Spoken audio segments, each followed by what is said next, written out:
Merhabalar, Sinem'in mutfağına hoş geldiniz. Bugün sizlerle İnegöl köfte yapacağız. Orijinal İnegöl köfte yapacağız. Tarifimiz için 500 gram kıymam var. Dana kıyması kullanıyorum.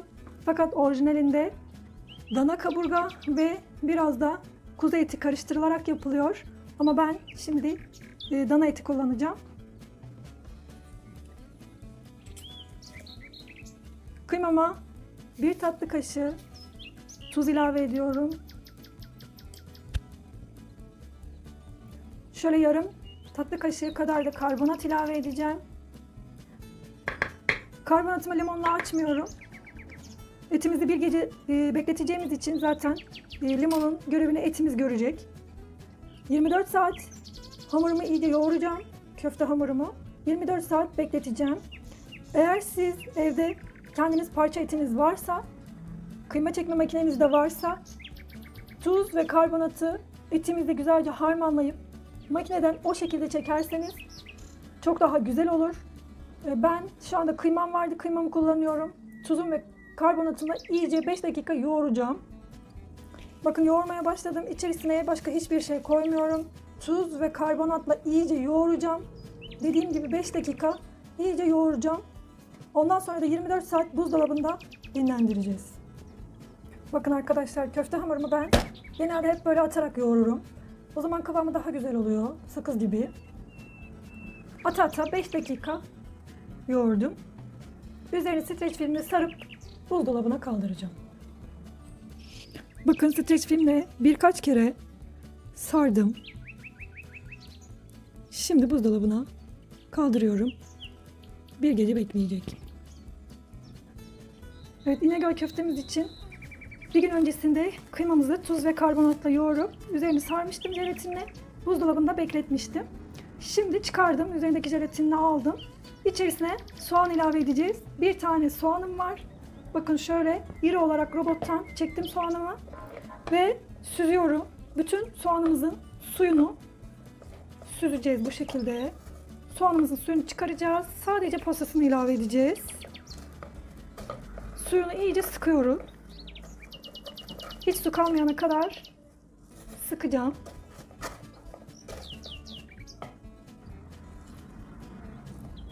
Bakın soğanı elimle de son kez sıkıyorum, kalan bütün suyu çıksın diye.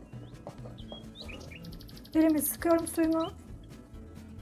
Sıktığım soğanı da köfteme ilave ediyorum. Bu şekilde. Şimdi yoğuracağım iyice. Soğanımla kıymam birbirine karışsın, özleşsin diye. Güzelce yoğuruyorum. Ondan sonra da şeklini vermeye başlayacağız inşallah.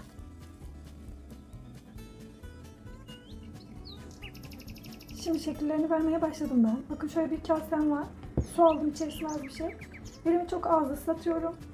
Ceviz büyüklüğünde parçalar alıyorum. Köfte hamurumdan yuvarlıyorum.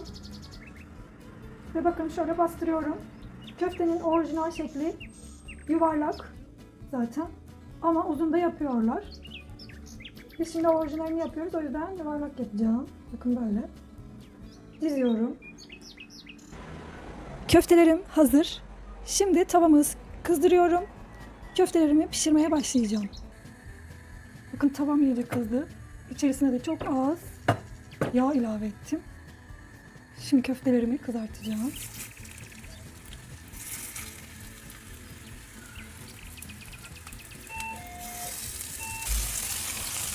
Köftelerimi çeviriyorum. Sık sık çevirin. Bakın köftelerimiz pişerken bile puf puf kabarıyor. İçi yumuşacık, sulu sulu olacak.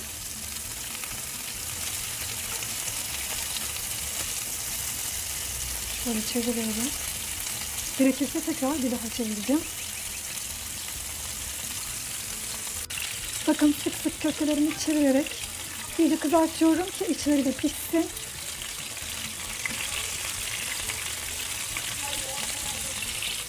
Şöyle bir tarafını da domates ve biber közlemek istiyorum. Şöyle burada kızartacağım.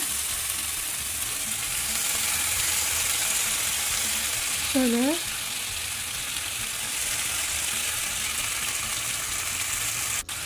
Şimdi olan köftelerimi alıyorum. Bak bunlar olmuştur. Bakın. Şöyle. Bakın bu biraz daha durabilir. Şöyle alıyorum. Bu da olmuş. Bu da.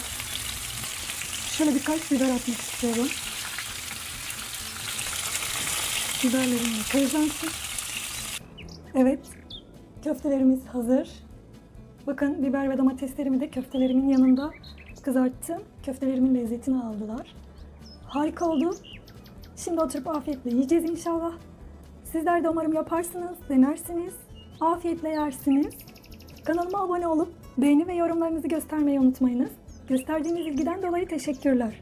Yeni tariflerimden haberdar olmak için abone ol butonunun yanındaki zili tıklamanız yeterli. Herkese afiyet olsun. Bir sonraki tarifimde görüşmek üzere. Hoşça kalın.